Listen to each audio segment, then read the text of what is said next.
Wonderful viewers, welcome to another inspiring episode of Good People, Good Works. This week we feature the first in a two-part series on Azafady, an award-winning UK-based charity that strives to better the lives of the Malagasy people and the ecology of the island nation of Madagascar. The charity was founded a little more than 10 years ago now. Why did we decide Madagascar? I think the main reason was that Madagascar receives so little attention. Just to outline some of the basic facts about Madagascar, it has a population of somewhere around 20 million people. It's a huge island, it's the world's fourth largest island, so it's about 2.5 times the size of Britain. The area is spectacularly beautiful and has an enormous potential for tourism. Pioneers are not just doing work while they're here, they're relating their experiences when they get home, is helping to develop Madagascar's tourist industry. The people are the friendliest people in the world. They'll share their last plate of rice with you. They are the real joy of being in Madagascar, the smiles and the laughs that you share with people here. Azafady focuses its efforts on the Annecy and Androy regions in southeastern Madagascar, as the organisation feels the people in these remote places are most in need of assistance in a variety of areas. The group is working with over 80 rural communities, as well as with residents of Fort Dauphin, the capital of Annecy. Mark Jacobs is the managing director of Azafady in the UK and deeply cares about the Malagasy people.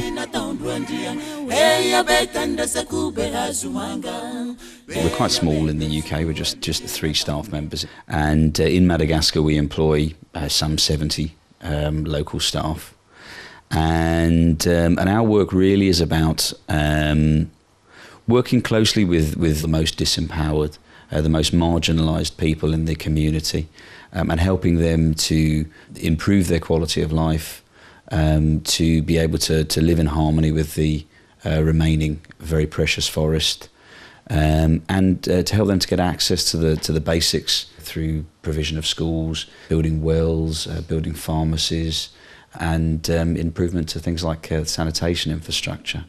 We're also trying to help the people that are already ill by building village pharmacies. We've built some 35 pharmacies so far, meaning that people in these remote communities can get access to drugs which can save lives. We've also got a mobile doctor working with people that have got higher level illnesses such as cholera, malaria and things like that. So we're protecting the water, we're dealing with the causes, and we're also dealing with the symptoms of the problem after people have got ill. And hopefully in a few years' time we'll start to see a massive difference. Azafady's project, Salamar, focuses on rural health and sanitation with the goal of changing the lives of 80,000 plus people living in the Annecy region. Since 2002, the Madagascar government has been promoting the World Health Organization's WASH programme, or Water, Sanitation and Hygiene, to end the illnesses that result from impure water and the lack of formal toileting facilities. Demonstrating how much faith the government has in Azafady's commitment to the Malagasy people, it made the group a regional coordinator for the implementation of WASH in Annecy. Project Salamar uses a 3-point approach to meet the challenge. First, community health promoters spread the word on public health best practices through an initiative called Participatory Hygiene and Sanitation Transformation, to show people how common preventable diseases arise. Next, the physical infrastructure to better public health is installed, such as closed wells and latrines. Third, Project Salamar aids the community in establishing local committees of volunteers who take responsibility for the maintenance of the infrastructure and governing their use. In addition, Azafady also has a similar programme called Project Tanana Meva that focuses on building sanitary facilities for Fort Dauphin residents. Basically, the community currently does not have any kind of restroom facilities, and so they usually use the beach for all their excrement needs, which really isn't healthy for the community in general and for any visitors who come. So what we've been doing is building latrines so that people don't have to walk down to the beach. 1 in 10 children presently die as a result of unclean drinking water. And I mean, just for example, access to clean drinking water is as little as 3 or 4% in the rural areas. So in spite of all of these very hard-hitting facts, Madagascar doesn't really hit the international agenda. You very rarely hear Madagascar in the news. Most people who have heard of the word Madagascar will have heard it from the animated film, which of course really tells you nothing about Madagascar, tells you nothing about the need for people in the international community to engage and help. And that is really why Azafady decided to work there. Madagascar and neighbouring islands are truly treasures of biodiversity, with 8 plant families, 4 bird families, and 5 primate families that are not found anywhere else on our planet. Part of Azafady's mission is to conserve the precious flora and fauna of Madagascar. We, as an organisation, don't see conservation and development as separate entities. We see them very much as part of the same continuum.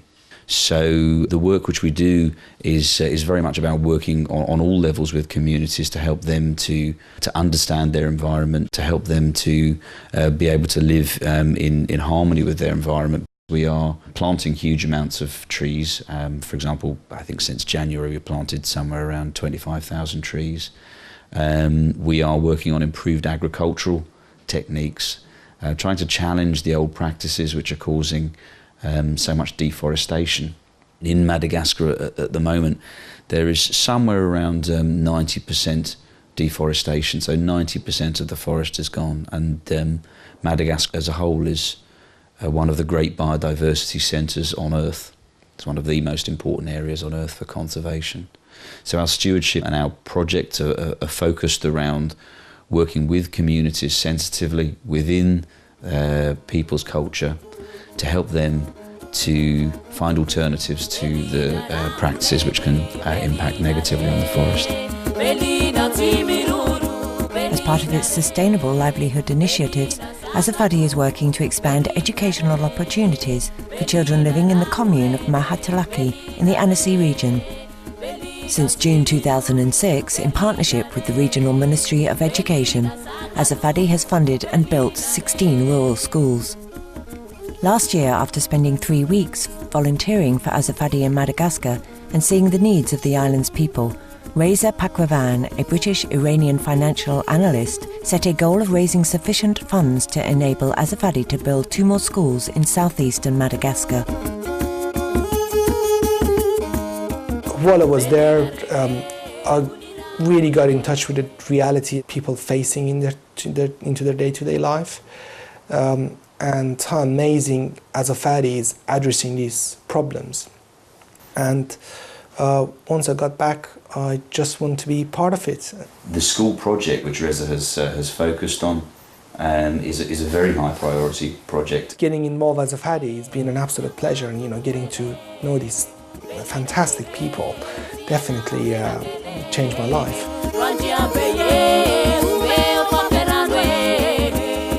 To publicise the need for financial contributions to build the schoolhouses, Mr. Pakwavan and a friend decided to go on a strenuous bike tour through the mountainous terrain of Nepal.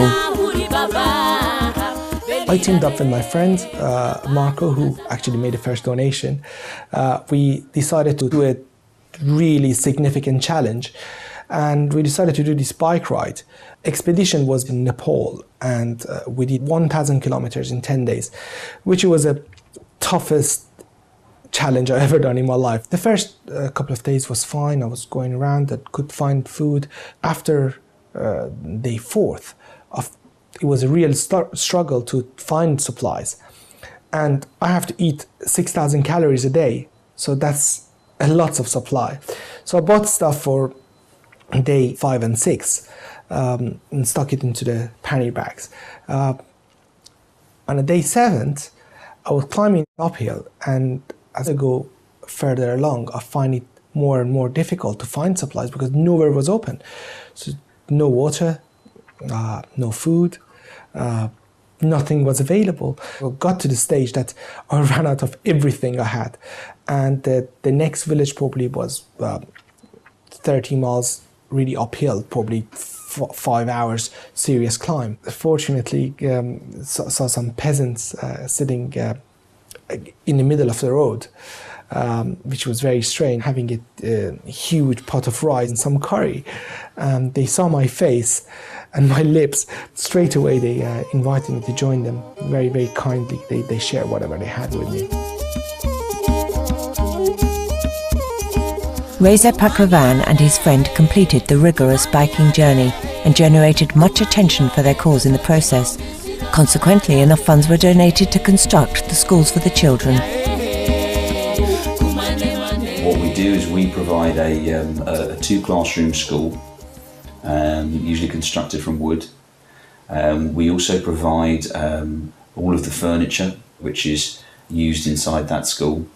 We will provide a well so that every kid that goes to the school will have access to clean drinking water, and a girls and boys toilet, which is used by the children, and hopefully is a bit of a seed project to help encourage improved sanitation in general in the village. And then there's a teacher's house that we will build, because often the teacher will come from outside the village. And once we've built all of that, the local government agrees to actually supply a teacher. So we can walk into a village where there's been very little in the way of education infrastructure, from the ground up, create a school hand in hand with the local communities and everything that it needs to be a fully functioning school for years to come. So it's massive for us.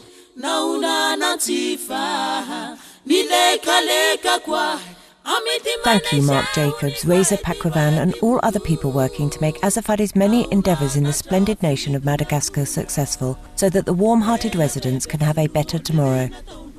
For more details on Azafady, please visit www.madagascar.co.uk. Lively viewers, we enjoyed your blessed presence today on our programme.